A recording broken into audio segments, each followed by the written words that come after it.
जिन्नातों का इंसान से बहुत पुराने ज़माने से अलग तरह से ताल्लुक़ रहा है। बहुत सारे कदीम वाक़यात ऐसे मिलते हैं जहाँ पर अंबियाए कराम ने जिन्नातों से बड़े बड़े काम लिए। ये काम ऐसे होते थे जो आम इंसानों के बस के बाहर के होते थे। अल्लाह ताला ने कुछ ही लोगों को ये खूबियाँ बख्शी थी कि मखसूस लोग ही जिन्नात से राब्ता कायम कर सकते थे। इनमें सबसे काबिल ज़िक्र नाम अल्लाह के बरगुज़ीदा पैगंबर हज़रत सुलेमान अलैहिस्सलाम का आता है। अल्लाह ताला ने इन्हें मखसूस हर किस्म की मखलूक पर हुक्मरानी अता की थी और यही जिन्नात हज़रत सुलेमान अलैहिस्सलाम के लिए बड़े बड़े काम तक अंजाम दिया करते थे। जिन्नात की कौम का सहाबा व अहले बैत से भी ताल्लुक़ और रवाबित के बहुत सारे वाक़यात मिलते हैं। अहले बैत के भी ऐसे बहुत सारे वाक़यात मिलते हैं जहाँ पर जिन्नात उनके लिए मखसूस थे और उन्होंने अहले बैत की मदद की। इन्हीं वाक़यात में मौला अली शेर खुदा रज़ी अल्लाह ताला अन्हु का जिक्र भी आता है, जहाँ पर आपने एक वक्त जिन्नातों से जंग की। इस जंग को बैरुल अलम के नाम से जाना जाता है। इसी तरह किताबों में ये भी जिक्र मिलता है, जब इमाम हुसैन रज़ी अल्लाह ताला अन्हु करबला के मैदान में थे, उस वक्त भी जिन्नातों का एक गिरोह आपकी मदद के लिए आया था।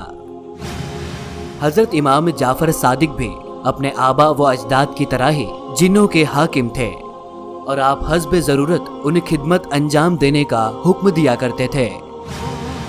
रिवायत में मिलता है कि एक वक्त की बात है, खुरासान के इलाके से दो अकीदतमंदों के जरिए आपकी तरफ कुछ अमवाल भेजे गए।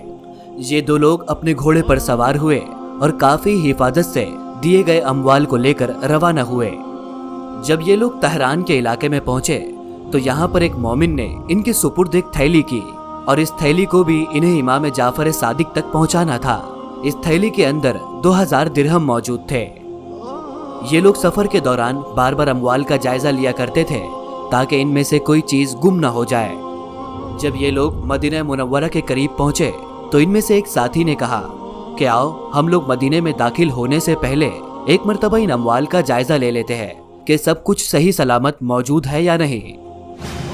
इनके अमवाल में सारी चीजें हिफाजत से मौजूद थी, लेकिन इनके पास वो थैली मौजूद ना थी जो तहरान के इलाके में इन्हें एक मोमिन ने दी थी। इन दोनों में से एक साथी ने कहा कि अब अल्लाह ही हमारी हिफाजत करेगा, आखिर हम इमाम जाफर सादिक के सामने इस वाक़ये को किस तरह बयान करेंगे। इसके साथी ने कहा कि तुम परेशान ना हो, हमें उम्मीद है कि वो हमें इस वाक़ये के लिए माफ़ कर देंगे और शायद कि ये जो वाक़या हमारे साथ हुआ है, हमारे बताने से पहले ही उन्हें ये वाक़या पता होगा। ये दोनों भी इमाम जाफर सादिक रज़ी अल्लाह ताला अन्हु की खिदमत में हाजिर हुए। इन्होंने भेजे गए अमवाल को इमाम जाफर सादिक को देना शुरू किया। इमाम जाफर सादिक ने इनसे कहा कि तहरान में जो थैली तुम्हारे सुपुर्द की गई थी वो कहाँ पर है। ये सुनकर उन्होंने इमाम जाफर सादिक को पूरा वाक़या बयान किया।